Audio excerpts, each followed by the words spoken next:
some love for the common people, broken men, and wealthy tarts, fabulous or otherwise.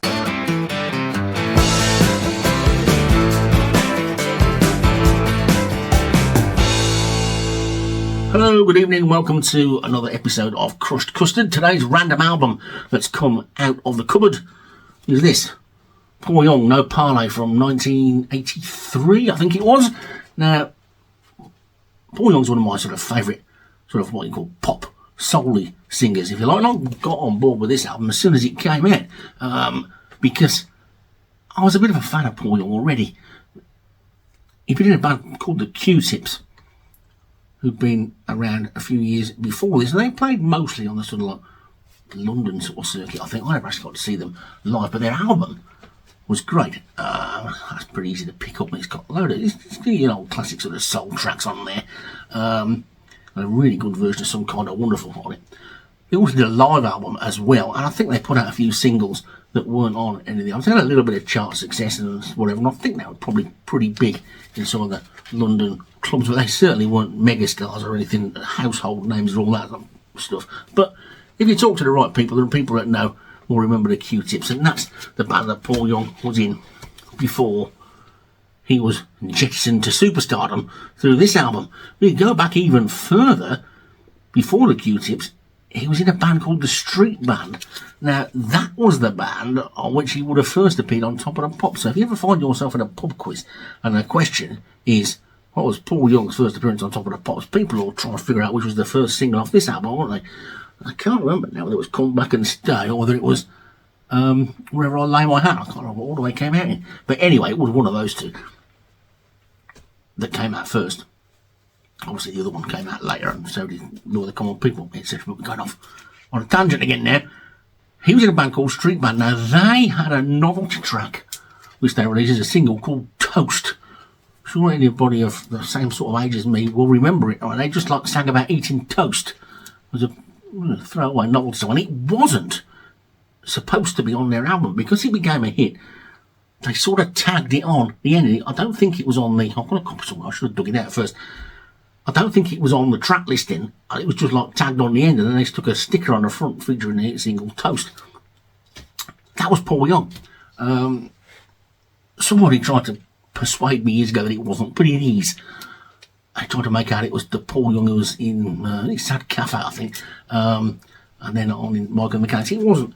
It was this Paul Young, and that also got me to thinking, why didn't somebody ever come up with the idea for musicians that the same as they do with actors?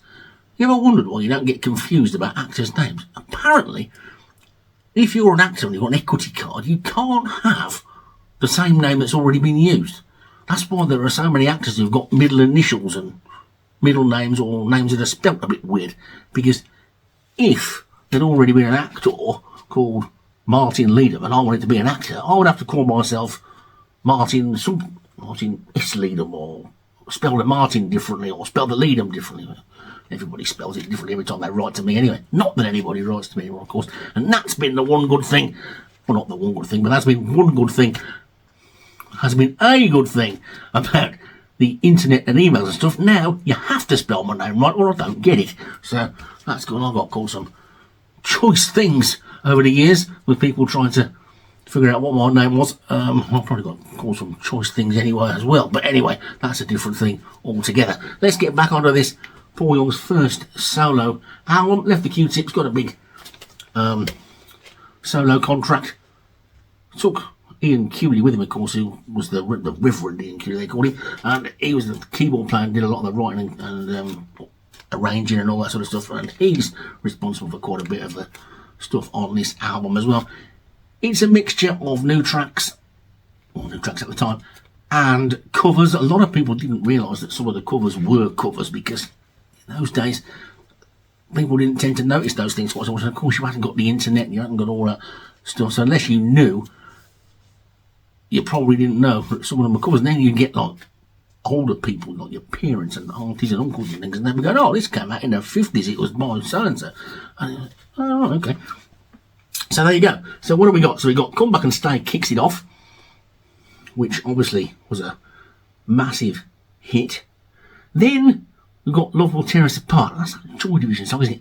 I think, and this is my personal opinion, so tell me if I'm wrong. I don't want people telling me if I'm wrong. As long as you tell me nicely and tell me why I'm wrong. I think it's a dreary song. I've never heard a decent version of it. And even this one is like, it's not very good.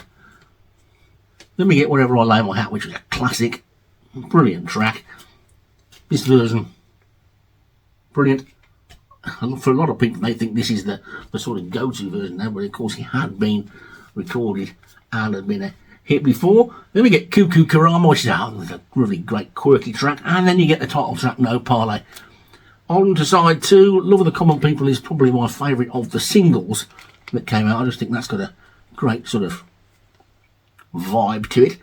Then we get Oh Women, which again is one of those album tracks that I like. I think that's really good, and Iron Out the Rough Spots is pretty quirky as well. Then you get the best track on the album for me, Broken Man. Absolutely wonderful.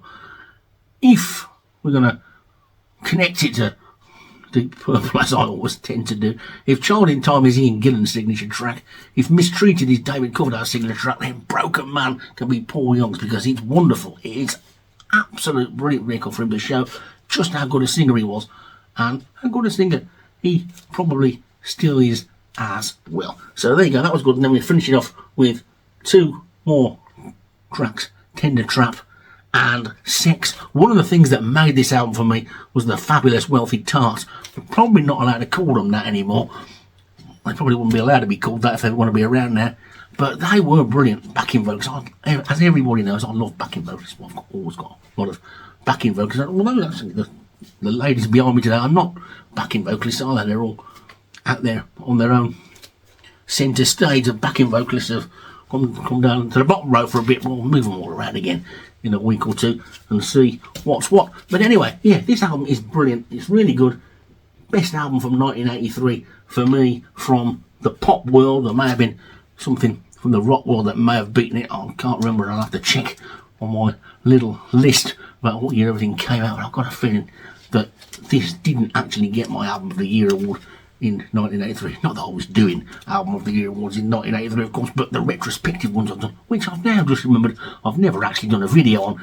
That was on the old written blog, which has been around for hundreds of years, and bizarrely, everybody told me I need to put everything on YouTube. I'm still getting more hits on the blog on WordPress and RYM than I'm getting on YouTube. So maybe I'm better off if I do that and you can't see me. Maybe people prefer it when I'm not visible.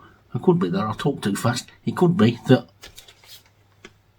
you're better off if you can't see me. Anyway, there you go. So that's it. Paul Young, No Parlez. Absolutely brilliant album. Is it Paul Young's best album? I don't know. Secret Association that came out the next year is brilliant. I'm going to tell you what Playhouse down. That is a wonderful track. He did a couple of other albums as well later on in the 90s, which were pretty good. I like his soul album, Reflections. That was good. He did an album called The Crossing, which was good as well.